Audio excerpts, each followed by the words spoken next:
July the 22nd, 2020, the moment we'd all been working towards. 16 years of pain for this great historic club, finally over. That trophy with the blue and yellow ribbons on it, Leeds are back.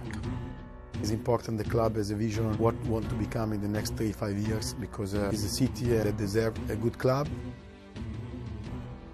When Andrea came in, did it feel a little bit like new beginnings? I think Leeds, as a club, we sort of became a laughingstock, you could say, and it was hard to carry that burden. He came in with a plan, and we've managed to exceed that plan within 3 years. I think the club had 3 successive owners that could best be described as mediocre, and I think that that lack of investment, you could see at every aspect of the club. I think Andrea always had decided very early on that the club should own its ground. He knew how important it was to the supporters. When the supporters were looking at an ownership perhaps with a sense of mistrust or nervousness, I think that was a very bold and expensive symbol that actually the club was now in good hands. There was a custodian who was looking towards the long term, and I think that was the moment we really started to unite the supporters back again with the team.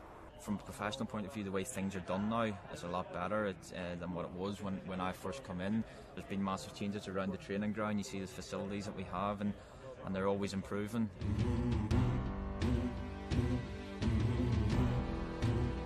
When Thomas first come in, he started really well. We were flying and then got a few injuries, then I had a bad one. It just seemed to die a death after Christmas. A lot of new players coming into the Championship for the first time maybe weren't up to how hard it actually is to play a 46-game season.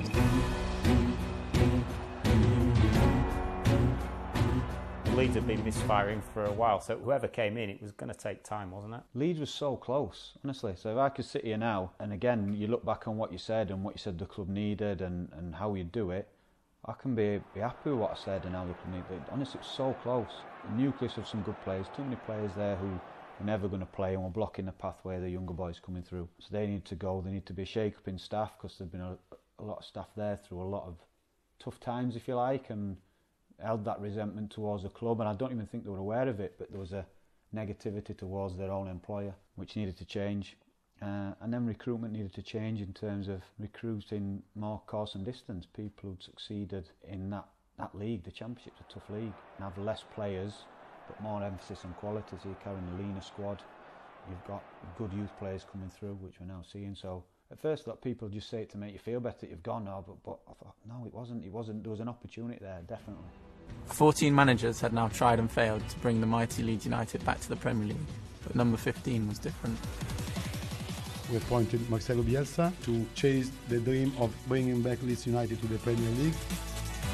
After a 12-hour lecture on the intricacies of Championship football, I didn't really know what to think. I certainly thought he was different to any manager that we'd ever met before. He certainly had an understanding and a knowledge of the game which I had seen in few managers previously. So I think Marcelo's a football romantic, and he immediately bought into the potential. The discussions were easier than we thought. He immediately, I think, fell in love with the club, the city, and actually the team and the potential that the team had. He has his own philosophy. If you don't want to buy into that philosophy, you won't be around the place long, and we bought into it from day one. It was 9 till 6, 9 till 7 every day, hard running session. It was so difficult. I think if you have to ask the physios and the medical staff, we didn't stop whinging and moaning about how bad we felt. He wanted me to play a totally different position to what I have been playing. Obviously I knew I was capable of playing that position, but I didn't quite know that I was going to play as well as what I did. And just keeping me on my toes all the time, always making sure that my weight is always down. He's massive for weights and fitness and stuff like that. He mentioned that he wanted to make me one of the best players, in the Championship, and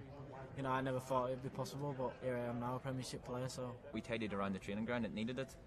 There was a bit of rubbish around it. We're no better as footballers, we're no better than anybody else. We're just normal people as well. He just wanted to give us a feel of what it was like to work in maybe a normal job, or maybe just to respect people. They improved the place massively, created such an elite environment to be around, and just the professionalism really. It took us to another level. A lot of senior players have said to me before, no matter where you end up, in your career, I said, don't worry, because you won't have many tougher regimes than this. We trained in the mornings and then we go to the hotel, but then my house is only 5 minutes away. So when we first start, then I went in to some of his staff and said, look, is it right for me to go home during these sessions? My house is closer. no, sleep's very important in his pre-season. Then like, you're gonna need the naps and that. I was like, no, I'll be alright. I don't really nap. Then like, I needed the nap. I was straight into the hotel. I was straight asleep. Everything changed. Same squad, but what changed was the mentality, the personalities of the players. Not only player, everything around in the academy here. What he wanted, we follow, and that's why it works. Marcelo just came here and basically saved my career. So yeah, it's been a long journey. We realised we were working with one of the best, and the results soon followed. Dream start for Leeds United and Marcelo Bielsa.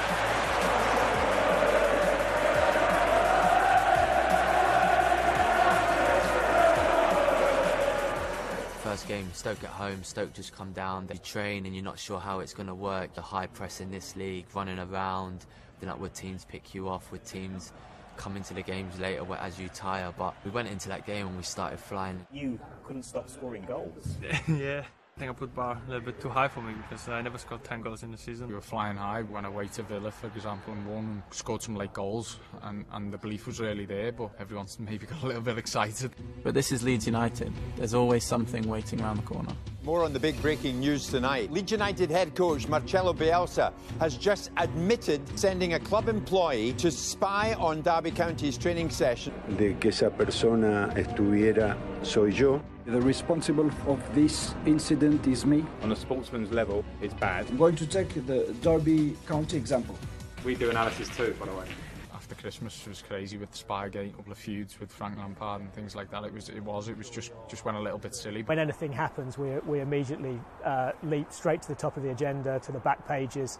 It's a club that the world loves to be interested in. We get the win and it's not forgot about. It's in the news for weeks and weeks, but it sort of spurred the lads on. That the lads sort of saw a funny side to it as well. Sure, from their point of view, the way the season ended for them, it was great for them. But yeah, the song was brilliant, and I think the pressure for us that game was huge. We went into that game with all this publicity about us. Everybody was saying they're cheating, they're doing this, they're doing that, and went out and probably played our best game of the season. It's Leeds United, so we're never far away from a headline. Leeds United's automatic promotion hopes have gone. This is controversial. Click goes on and scores! Just shouted, give the goal. This is absolutely extraordinary. Marcelo told me to give the goal, and I don't think Pontus was too happy about it. He still tells he's there, but that's one thing about the manager. He's as honest as they come and as humble as they come, and he did the right thing. The playoffs saw us renew the rivalry with Derby. Chance for Mario once more! He's done it! Devastation for Leeds United. Still don't like thinking about it now. Not many people know this, but the day after I watched the game, I was in like a bad way. I was crying and stuff for like a good week or so, you know, just gutted about what had happened. And after that game, I thought, is it time for me to leave? Is it time for me to go to the Premier League? But I knew that there was unfinished business, and I knew that if I was to be able to take Leeds back into the Premier League, then it'd be a life-changing moment for me and my family. I wasn't ready to finish the season after the Derby game. I came home after the game and told to my girlfriend, like, oh, we're not even packed yet, because I thought we were going to be in the final. And I was like, oh, what we should do now? And, you know, like, just sit at home and it's finished. We need to go home. I wasn't ready for that. Kind of numb at the time, but when I was away on holiday, I realised that it was a massive opportunity missed. Not been in that situation before, and nerves and size of the occasion probably did have an effect. Things get very hyped up at our club. Can be exaggerated in both ways, when you're doing bad and when you're doing well, and I think we did that as well. We believed in hype in the first season, and it was the biggest mistake we ever made. It would have been easy to come back and sulk and feel sorry for ourselves and think this is never going to happen again. We're never going to get as good as opportunity. But when you have a manager like we have, he doesn't allow you to feel sorry for yourself. We were just couldn't wait to that first game at Bristol City.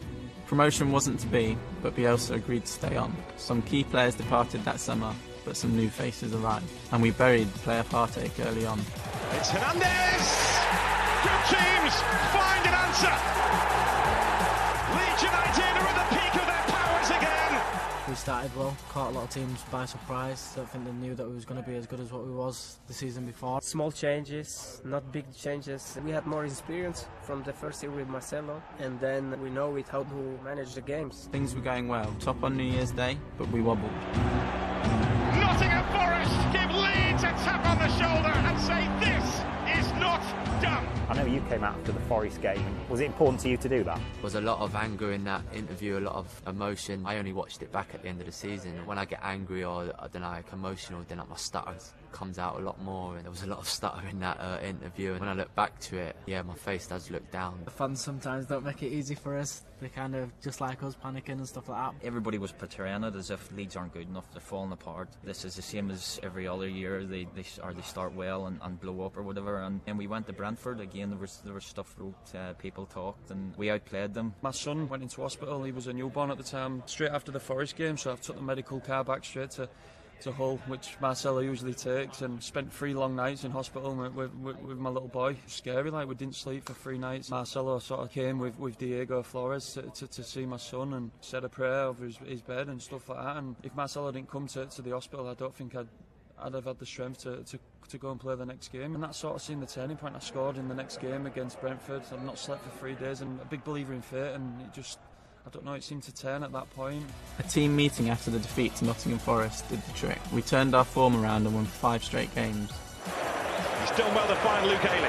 Oh, it's magnificent! I've watched it every day since, I'm not going to lie. I'm sure I'll be doing after speeches, dinners after I retire, talking about the goal. I have a slideshow and everything after goal.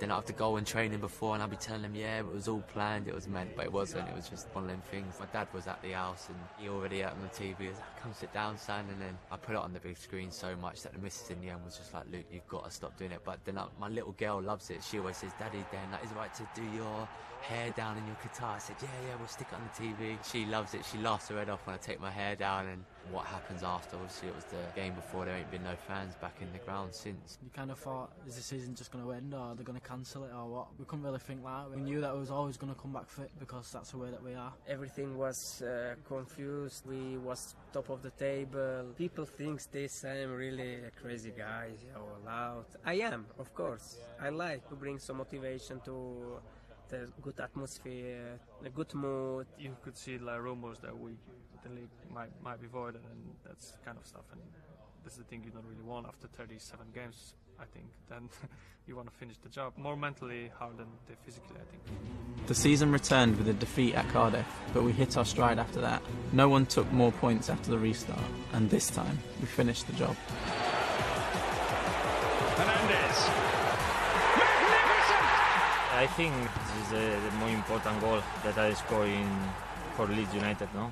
You think if we don't win this game, maybe nothing changed, but I think for our confidence, for our mind, this goal is very important, because if we don't win this game, West Brom and Brentford close the gap. We had some really tired games like Barnsley home. That was really a very important win, and we didn't play good, but we won the game. So we wanted to be together as a group to watch it, and we didn't expect, because at this club we don't expect anybody to give us anything. We work hard for what we get. When Huddersfield go 1-0 up, you're thinking, that's West Brom, that they'll come back, and nothing really changed for us, because it was just like we were there to watch the game. We didn't think anything was going to happen, and then as the game went on, there was more and more fans gathering outside, and you're thinking, wow, like, there's a possibility this might happen. There's a small chance, and obviously they scored the second goal, and you look out the windows, there's just hundreds of fans, thousands of fans. It was just nice. It was a surreal moment, really. Never felt a moment like it in my life. Yeah, it was just crazy, as you see. The celebrations were mental.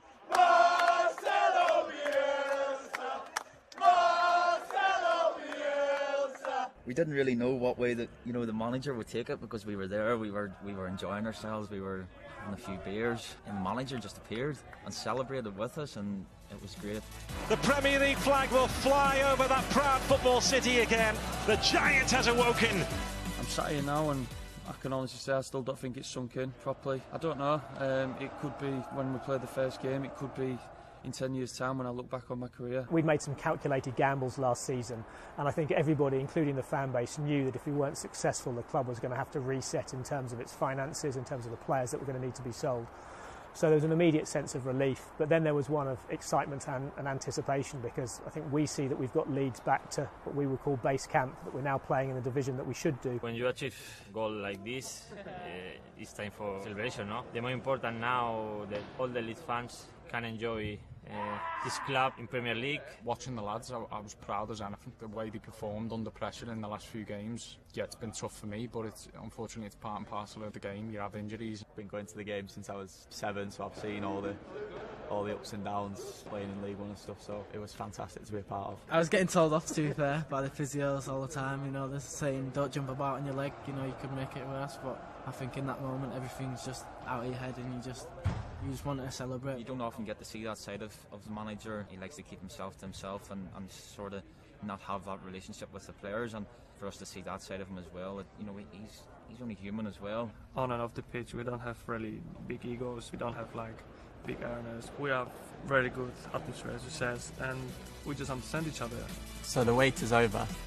There's a generation of Leeds fans who've never seen us kick a